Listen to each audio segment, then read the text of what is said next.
자, 이제 물 한번 마시고. 자, 여러분들, 어, 환경공학과 안전 환경 직무라고 하면 이제 기본적으로 이제 돈을 안 버는 직무다라고 해서 이걸로 어떻게 임원을 올리지라고 하는 의견으로 이제 저한테 이런 질문을 해주신 거라고 생각이 듭니다. 근데 여러분들한테 해주고 싶은 말은 결국 지원 동기 작성은 20에서 80인데 80은 결국 이 환경공학과 안전 환경 직무적인 걸로 이제 풀어갈 거란 말이죠. 직무 경험 1, 직무 경험 2, 직무 경험 3 이런 식으로 풀어갈 겁니다.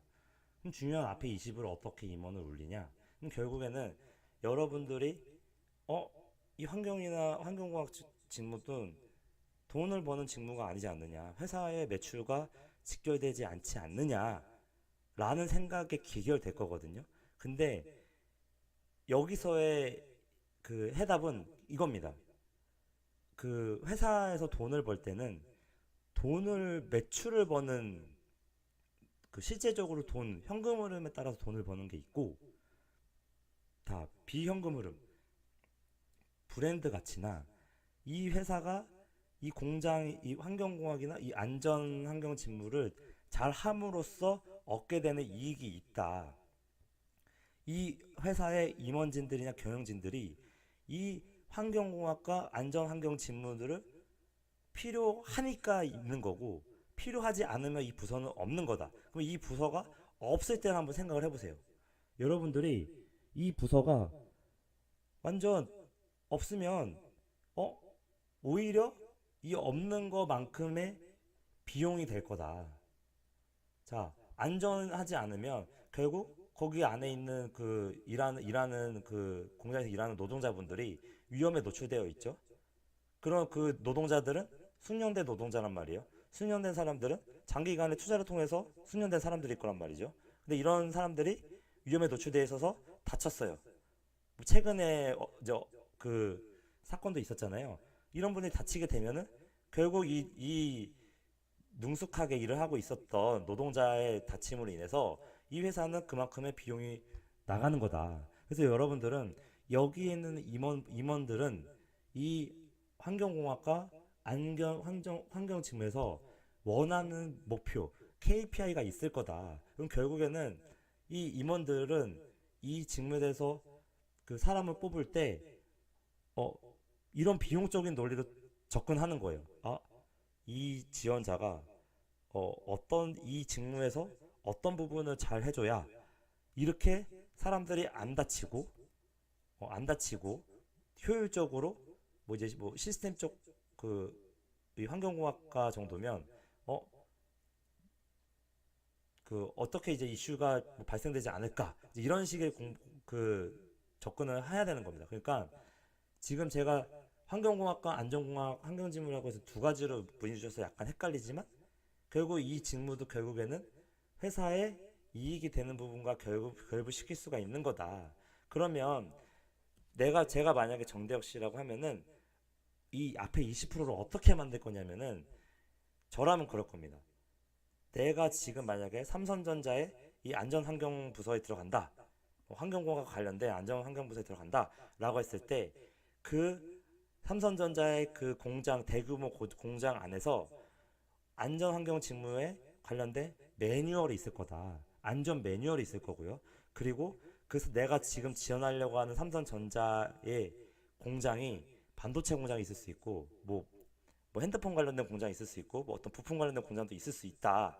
그러면 정확하게 어디 공장에서 어디 부문에서 이 안전 환경 직무를 필요로 하는지 찾아보고 자 찾아본다. 내가 지원하려고 하는 삼성이 있으면 여기에 이제 안전 환경으로 보겠습니다.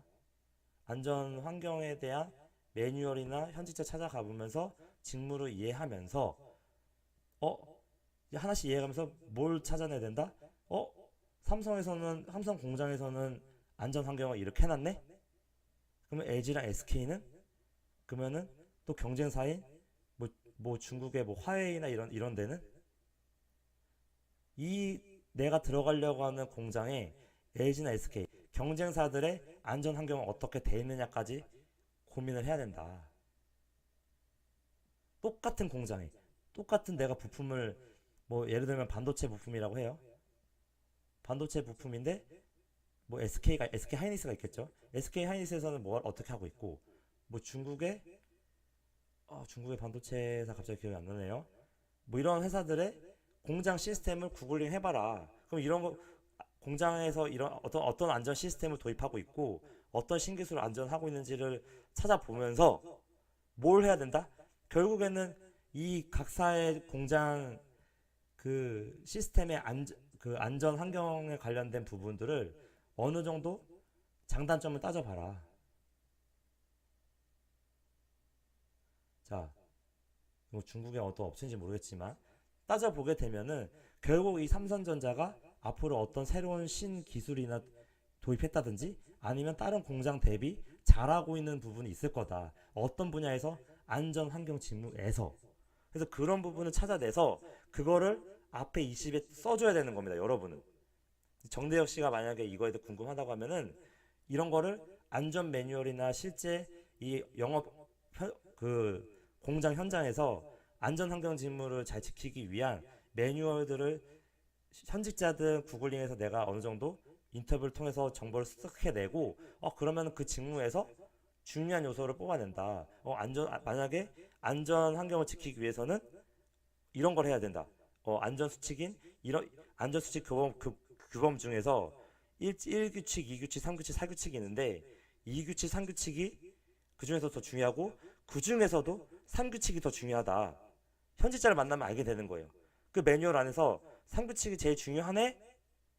그러면 이 3규칙을 앞에 20%의 지원 동기 때 써주는데 이 3규칙을 더 잘하기 위한 방안은 뭐가 있을까 고민해본다.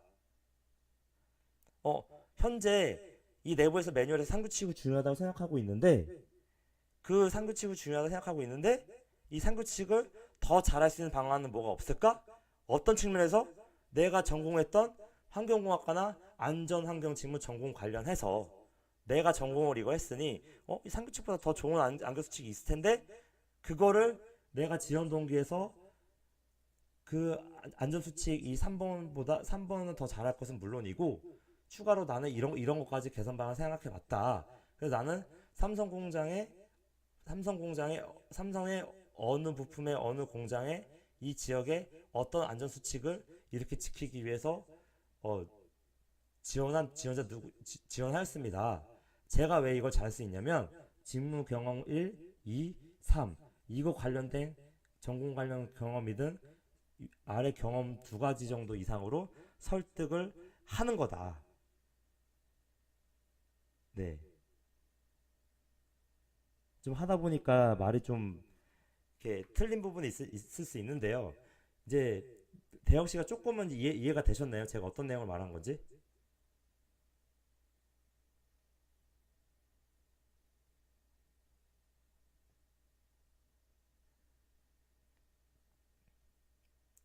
대혁 씨? 잘 보셨으면은 이제 답변 한번 부탁드릴게요.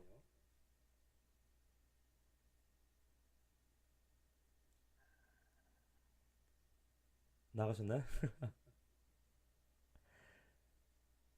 어, 강의가 다소 지루하셨다면, 네, 네. 와, 이럴 수가. 추첨자분이 나가실 수가 있는 건가요? 예, 어쨌든